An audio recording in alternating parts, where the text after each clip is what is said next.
नमस्कार, मी डॉक्टर सुप्रिया सराटे आपल्या सर्वांचे माझ्या यूट्यूब चॅनलमध्ये स्वागत करते। मार्गशीर्ष महिन्यात गुरुवारी महालक्ष्मीचे व्रत कसे केले जाते? मार्गशीर्ष महिन्यात गुरुवारी महिला सकाळी लवकर उठून स्नान करून महालक्ष्मी व्रताची तयारी करतात, घटाची मांडणी करतात।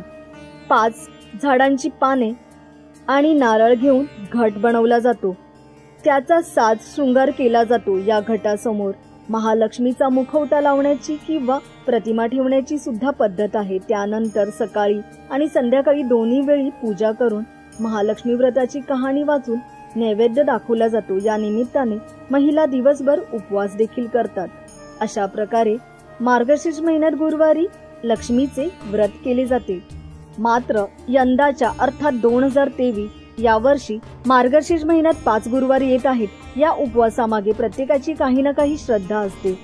मार्गशीर्ष महिन्यातील गुरुवारी घटाच्या स्वरूपात महालक्ष्मीची पूजा केली जाते।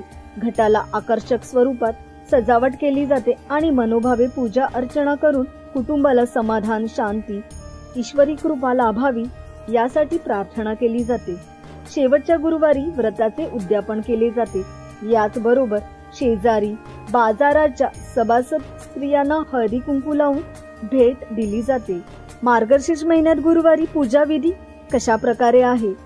पूजा करण्यापूर्वी जागा स्वच्छ करावी, रांगोळी काढावी, रांगोळीमध्ये स्वस्तिक काढावे, त्यावर चौरंग किंवा पाट ठेवावा, चारही बाजूला रांगोळी काढावी।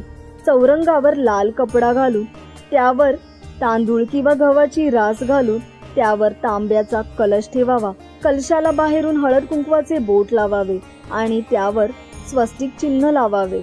घटामध्ये दुर्वा, पैसा आणि सुपारी ठेवावी। कलशावर विड्याची पाने अथवा आंब्याची डहाळी किंवा 5 झाडांच्या डहाळी म्हणजेच पंचपत्री कलशावर ठेवावी आणि त्यावर नारळ ठेवावा। चौरंगावर श्री लक्ष्मी मातेचा फोटो किंवा श्री लक्ष्मी यंत्र ठेवावे। यापुढे विडा, खोबरे, खारीक, बदाम आणि इतर पदे, खडीसाखर आणि गूळ ठेवावे। मार्गशीर्ष महिन्यात गुरुवारी लक्ष्मी मातेची पूजा कशी करावी? मैत्रिणींनो, मार्गशीर्ष महिन्यात गुरुवारी लक्ष्मीची पूजा करावी। देवीला कमळाचे फूल अर्पण करावे। देवी लक्ष्मी पूजनानंतर सर्व कुटुंब समवेत श्री महालक्ष्मी व्रतकथा वाचावी।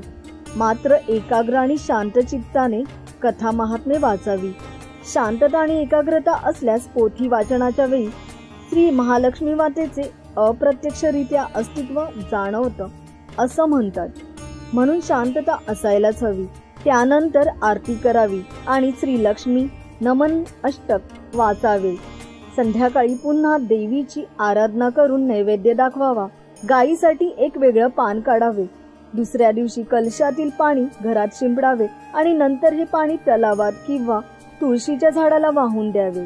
या दिवशी पूजा करणाऱ्या व्यक्तीने उपवास करावा, दूध आणि फळांचे सेवन करावे। शिवाय गुरुवारी भगवान श्री हरी विष्णूंची पूजा केल्याने देवी लक्ष्मी भक्तांवर प्रसन्न होते आणि सर्व संकटे दूर करते असेही म्हणतात। याशिवाय आर्थिक समस्याही घरातून दूर होतात। मित्रांनो, आपल्याला आमचा व्हिडिओ आवडला असेल तर नक्की लाईक करा, शेअर करा आणि चॅनलला नवीन असाल तर सबस्क्राईब करायला विसरू नका। धन्यवाद।